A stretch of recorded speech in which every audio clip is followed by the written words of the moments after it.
Vladimir Putin's ultimate ambition beyond Ukraine is likely to dismantle the Eastern European bloc piece by piece and reclaim the Black Sea as a Russian-dominated body of water. Standing between him and that vision are two nations, Moldova and Romania. In a feared strategic blueprint I have been tracking closely, Russia appears to be seeking to transform the Dniester River and Transnistria into a permanent forward operating base cutting through Moldova, while continuously threatening Ukraine's southern exposure, particularly around Odessa. The Kremlin, as I see it, may also be eyeing Romania as a vulnerable point on NATO's southeastern edge, hoping to fracture the alliance's cohesion across the Black Sea region. Controlling both countries would hand Putin the twin prizes of a Russian-dominated Black Sea and a stranglehold on the EU and NATO's eastward expansion into Eastern Europe. These are deeply alarming scenarios for the continent. Yet what I find remarkable is that this time, Moldova is pushing back with real strategic sophistication. If you want to understand how a country of just 2.5 million people is outmaneuvering one of the world's largest military powers, stay with me, because this is one of the most underreported strategic stories of 2026. The Chisinau government is executing a surprising maneuver designed to effectively trap the approximately 1,000 soldiers stationed in Transnistria. Moldova is moving forward with plans to establish critical new road and railway bypass corridors, linking it directly to Romania. And that is only part of the picture. The Moldovan parliament has taken a landmark decision to remove Russian from official legislative sessions, marking the first tangible step toward deeper integration and potential unification with Romania. Taken together, these moves are methodically cutting Russia's regional lifelines one by one, because Putin now finds himself cornered in one of the most damaging strategic traps in Eastern Europe since the war in Ukraine began. And it is unfolding right inside Moldova. Moscow's grip on the western Black Sea coastline is weakening, and the so-called near-abroad doctrine is crumbling east of the Prut River. So how did Russia end up in this position? The answer, in my assessment, starts in Transnistria. This geopolitically sensitive sliver of land sits in eastern Moldova, wedged between the Dniester River and the Ukrainian border. It represents roughly 11% of Moldova's total territory, yet its strategic worth to Russia is outsized. The region lies just 50 to 80 kilometers west of Odessa. Since 1992, Russia has maintained a military foothold there under the cover of a so-called peacekeeping mission, officially known as the Operational Group of Russian Forces. Troop numbers range between 1,000 and 5,500, with around 350 serving under the Joint Control Commission in a nominal peacekeeping role and the remainder assigned to guard the Cobasna ammunition depot. That number may appear modest, but when paired with what is stored at Cobasna, the strategic weight becomes far more significant. Cobasna is the largest illegal ammunition stockpile in Eastern Europe, housing roughly 20,000 tons of Soviet-era munitions. The inventory spans 152mm howitzer rounds, 125mm tank shells, rockets, and millions of individual cartridges. However, an estimated 57% of the stored ammunition has long exceeded its usable lifespan, making it not only militarily unreliable but also a serious explosion hazard. In my view, this is less a strategic asset and more a dormant liability. This is precisely where Moldova's intervention becomes decisive. Since the onset of the Ukraine war, Russia has been unable to deliver reinforcements to its Transnistrian contingent by land or air. Ukraine destroyed the key rail bridge into the region back in 2022, and Moldova subsequently tightened border controls in close coordination with Kyiv. The consequences are stark. Russian soldiers in Tiraspol can no longer receive fuel, ammunition, or replacement personnel. But Moldova's pressure campaign did not stop there. In April 2026, Chisinau made a historic declaration, formally designating the entire senior command structure of the OGRF as persona non grata and barring them from entering Moldovan-controlled territory. Starting with General Dmitry Zelenov and extending to all his deputies, none of them can legally cross into Moldova. If they attempt to do so, they face immediate deportation back to Russia. This is, in my professional assessment, an extraordinary maneuver in modern military history.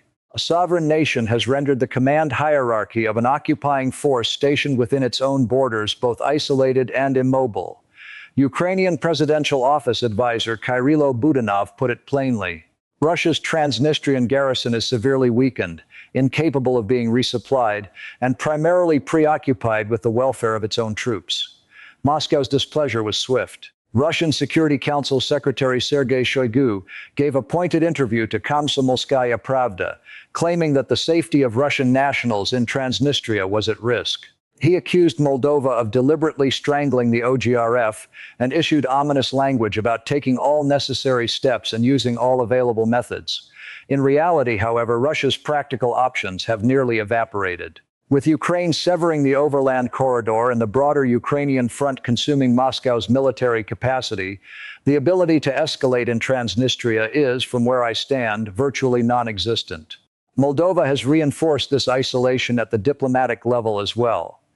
In April 2026, Chisinau formally initiated the process of withdrawing from the Commonwealth of Independent States. Parliament approved the measure with 60 votes on April 2nd. And President Maya Sandu signed the legislation into law on April 8th. This step carries consequences well beyond symbolism, as the legal framework underpinning Russia's military presence in Transnistria was partially anchored to this very structure. With that anchor being lifted, the justification for Russian troops remaining on Moldovan soil is beginning to dissolve. The Kremlin's response was notably muted.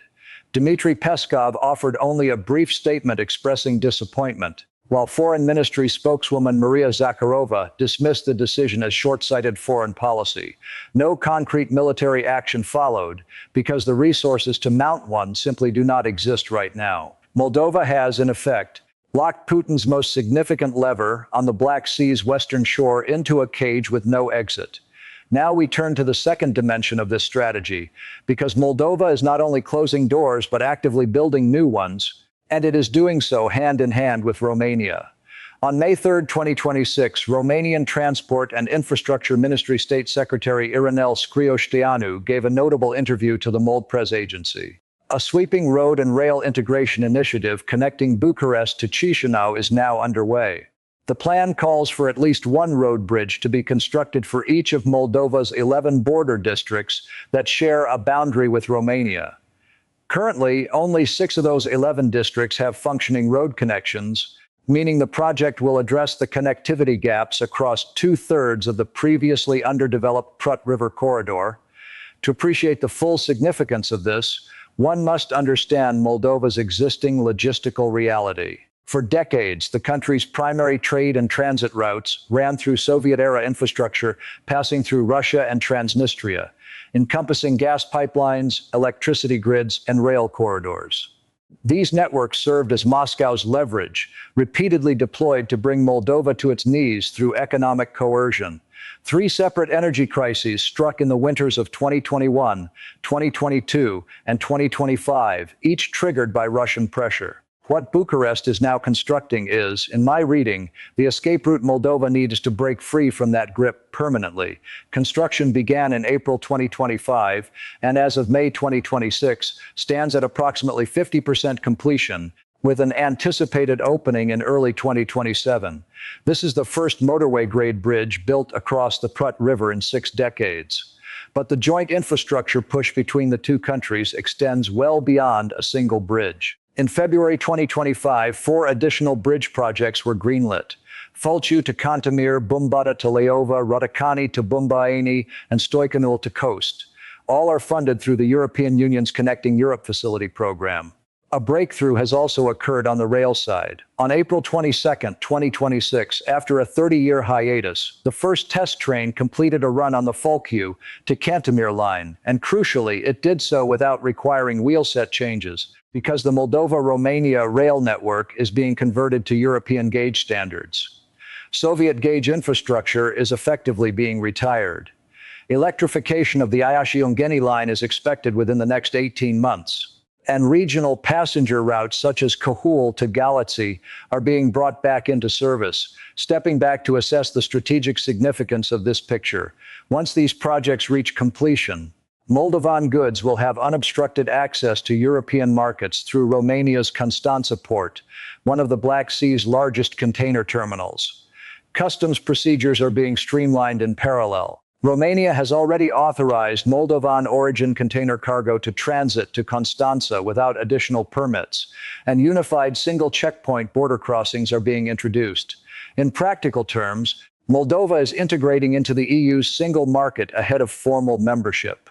It is also worth noting, and this point deserves emphasis, that these infrastructure projects were not conceived with exclusively civilian applications in mind. The new bridges and rail lines are being engineered to NATO standards, creating the potential for rapid military reinforcement of Moldova via Romanian territory. This carries a direct and implicit strategic cost to Putin's Black Sea logistics. Crucially, every one of these new routes bypasses Transnistria entirely, constructing an economic and logistical spine that is completely independent of the separatist region. Moscow's traditional economic chokehold is losing its grip. Transnistria itself is deteriorating by the month. Regional GDP shrank by 18% in 2025 and industrial output dropped by 27%. The energy crisis forced the Kuchergan power plant to pivot to coal. Young people are departing for the EU in increasing numbers. Russia's most dependable frozen conflict instrument is now, in a very real sense, thawing into irrelevance. Moldova's third major move, perhaps the most symbolically charged, came on May 7, 2026. When the Moldovan parliament held a defining vote. Romanian was declared the sole official working language of legislative proceedings, stripping Russian of any formal role in sessions. Pro-Russian opposition members walked out in protest, condemning the decision as a form of censorship. The governing majority responded with straightforward clarity. The state language is Romanian. On the surface, this may appear to be a procedural adjustment, but the underlying significance, as I interpret it, runs much deeper. The move formally enshrines the linguistic bridge between Moldova and Romania as an institutional reality. Roughly 80% of Moldova's population is of Romanian ethnic heritage, and there is already virtually no meaningful linguistic distinction between the two countries. The concept of a distinct Moldovan language was an artificial Soviet-era construction, and that construction has now been formally set aside, even within parliament. In the immediate wake of this symbolic step, Romanian President Nicolae Dan issued a clear public statement on May 9th during Europe Day. His two central priorities, advancing Moldova's EU accession process and deepening Romania's strategic partnership with the United States. Romania declared openly that it stands ready for unification with Moldova, and domestic opinion in Romania overwhelmingly reflects that position. According to a May 2026 poll by INSCOP, 71.9% of Romanians expressed support for unification. On the Moldovan side, backing has risen substantially. A March 2026 survey found 44% support nationally and 61% among the diaspora, climbing above 70% when respondents were asked to consider a hypothetical Russian threat scenario. Prime Minister Alexandru Muraru remarked in Bucharest on April 8, 2026, that citizens increasingly view unification as a genuinely realistic prospect rather than a distant aspiration. President Maia Sandu made perhaps the most consequential statement of all, declaring that she would personally vote in favor of unification with Romania in a referendum. She framed her reasoning in stark terms. As a small nation, defending democracy and sovereignty against Russian aggression grows more difficult with time. Unification, in her view, represents nothing less than a survival strategy for a democratic state. These statements have clearly rattled Moscow. Sergei Lavrov branded unification a destructive scheme that would erase Moldovan statehood, while the Kremlin characterized any prospective merger between the two countries as a direct threat to Russian national security. Yet there is very little Russia can actually do to prevent it. The EU is also accelerating its engagement. On May 8, 2026, EU High Representative Kaja Kallas met with Maia Sandu in Chisinau and delivered a pointed message. No date has been fixed yet, but the pace must increase. Kallas also underscored that Transnistria would not be permitted to stand as a barrier to Moldovan EU membership, and urged action while the political conditions in Europe remain favorable, noting that governments can shift. Moldova currently leads all EU candidate countries in the pace of its reform implementation. In March 2026, it received the second tranche under the Reform and Growth Facility worth €189 million as part of a total package valued at €1.9 billion. The roadmap targets an accession agreement by 2028 and full EU membership by 2030. This brings me to what I consider the most consequential question of all. If Moldova and Romania proceed to unification, what does the military landscape look like? This would not be a purely political event. It would mean the NATO boundary effectively extending is to the Dnistru River. Romania already brings considerable military weight to the alliance. Approximately 90,000 active personnel, a defense budget exceeding $10.2 billion, more than 73 F-16s, modern TR-85 M1 tanks, NATO standard air defense systems, and active U.S. military installations. Unification would functionally terminate Moldova's constitutional neutrality, and the 500 Russian troops in Transnistria would instantly become an occupying force on NATO soil.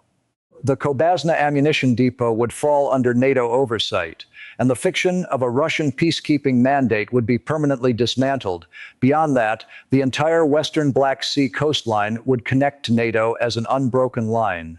Romania's existing border, combined with Moldova's 400-plus kilometer boundary with Ukraine, would create a continuous front of roughly 650 to 700 kilometers.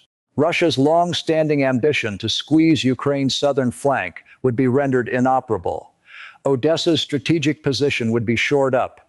Russian leverage over the Black Sea grain corridor would diminish. And the Transnistria-based buffer zone concept toward Venetia would be definitively buried. The economic dimensions are equally unfavorable for Moscow. Transnistria's accumulated gas debt to Gazprom could be renegotiated through Romania following unification, effectively neutralizing Russia's last major energy blackmail instrument in the region.